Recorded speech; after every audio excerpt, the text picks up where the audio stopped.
Hello guys, నేను మీ చండిక. ఈ వీడియోలో మీకు Big Boss season 8 day 12 review ఇస్తాను. Let's get into it. Nikhil and Prerana conversation. Nikhil Prerana అని అంటాడు, మీ టీం వాళ్ళందరూ కలిసి నిన్ను బకరా చేస్తారు. బికాజ్ మీ టీం వాళ్ళందరూ కలిసి నిన్ను సంచాలక్ చేశారు. సంచాలక్ డిసిషన్ ఫైనల్ డిసిషన్ అయినప్పుడు పక్క నుంచి ప్రాంప్ట్ ఇవ్వద్దు. బట్ వాళ్ళు పక్క నుంచి ప్రాంప్ట్ ఇచ్చారు. వాళ్ళు ఇచ్చినందుకు నీ డిసిషన్స్ పాడయ్యాయి అండ్ నువ్వు బకరా అయ్యావు. ఎస్, నా పాయింట్ ఆఫ్ వ్యూలో కూడా నిఖిల్ చెప్పింది 100% కరెక్ట్. యష్మికి అంతా 100% తెలుసు సంచాలక్ డిసిషన్ ఫైనల్ డిసిషన్ చెప్పేసి. బట్ తన ప్రాంప్ట్ స్టిల్ తనకు కావాల్సిన డిసిషన్ వచ్చే వరకు ప్రాంప్ట్ ఇస్తూనే ఉంది. అండ్ వేరే వాళ్ళు ప్రాంప్ట్ ఇస్తే మటుకు చాలా కోపం వచ్చింది. సో నిఖిల్ అన్న పాయింట్ 100% నేను ఏకీభవిస్తాను. మీరేమనుకుంటున్నారో కామెంట్స్లో చెప్పండి. బిగ్ బాస్ నిన్న ఇచ్చిన 6 అవకాశాల్లో ఏ టీం ఎంత పొందారు అండ్ టోటల్గా ప్రైజ్ మనీ ఎంత ఇంక్రీజ్ చేశారో ఇప్పుడు చూద్దాం. అండ్ అంతులేని వీరులు 75,000 రూపీస్ విన్ అయ్యారు. అఖండ టీం 1,25,000 టీం విన్ అయింది. అండ్ కేరిటమ్ టీం అంటే నిఖిల్ అండ్ మణికంఠ టీం టోటల్గా 2,45,000 టీం విన్ అయ్యారు. సో మ్యాక్సిమం అమౌంట్ విన్ అయిన టీం అమౌంట్ తీసుకెళ్ళి ప్రైజ్ మనీలో కలిపారు. సో ఇప్పుడు total prize money 5,45,000 rupees. Night అందరు కలిసి చిల్ కొడుతున్నారు. మణికంఠ కిచెన్లో వర్క్ చేస్తున్నాడు. సో మన అభయ్ నవీన్ మణికంఠ పైన కొన్ని జోక్లు వేసి నవ్వుతూ ఉంటే మణికంఠ తిరిగి వచ్చి నా పైన జోక్స్ వేయద్దు, నా పైన జోక్స్ వేస్తే నాకు నచ్చదు.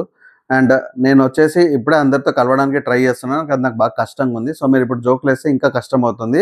సో అర్థం చేసుకోండి, నేను వాయిస్ రేస్ చేసి చెప్తున్నాను కాబట్టి తప్పుగా అనుకోవద్దని చెప్పేసి ఎంతో క్లారిటీగా చెప్పాడు.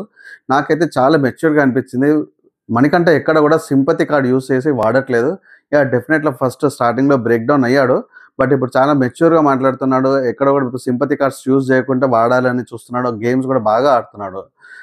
నేనైతే మణికంఠకి 100% సపోర్ట్ చేస్తున్నాను. మీరేం చేస్తున్నారో చెప్పండి. గైస్, నిఖిల్ అండ్ సోనియా కన్వర్జేషన్లో సోనియా ఎప్పుడు చూసినా కానీ విష్ణు గురించి నెగిటివ్ ఇంప్రెషన్ క్రియేట్ చేయడానికి ట్రై చేస్తుంది మిగతా టీం మెంబర్స్ ముందు.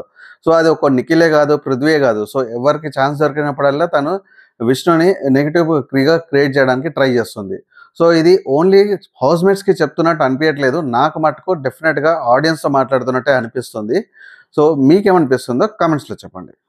బిగ్ బాస్ కొత్త task spin the bottle truth and dare గేమ్లో ఎవరు ఏ టాస్క్ చేస్తారో చూద్దాం. ఇప్పుడు ఫస్ట్ బేర్నా కొట్టేసిన చికెన్ గురించి చెప్పింది. సెకండ్ విష్ణుప్రియ పోల్ డాన్స్ చేసింది. థర్డ్ సోనియా ఆడపులి అని చెప్పేసి పులి వేషం వేసుకొని వచ్చింది. నాకైతే సోనియా ఒకప్పుడు ఆడపులిలాగా కనిపించింది, కానీ ఇప్పుడు మటుకు డెఫినెట్గా ఫారెస్ట్లో ఫాక్స్ లాగా అనిపిస్తుంది. మీకేమనిపిస్తుందో కమెంట్స్లో చెప్పండి. And fourth Adityan lipstick. Fifth Nainika ఒకరిని బలవంతంగా అబ్బాయిని ఎవరినైనా తీసుకెళ్లి పూల్లో పడేయమన్నారు శేఖర్. సో నైనిక సెలెక్ట్ చేసుకున్నారు శేఖర్ని బలవంతంగా పూల్లో పడేసింది. అండ్ సిక్స్త్ నిఖిల్ని చీర కట్టుకొని రమ్మన్నారు. నిఖిల్ చీర కట్టుకొని వచ్చేసి బాగా ఎంటర్టైన్ చేశాడు. బట్ ఇక్కడ నాకు అర్థం కాని విషయం ఏంటంటే అందరు టాస్క్ని చూపించలేదు ఎందుకు. Thanks for watching. Please like, share and subscribe to my channel for more reviews. నేను మీ చండిక సైనింగ్ ఆఫ్.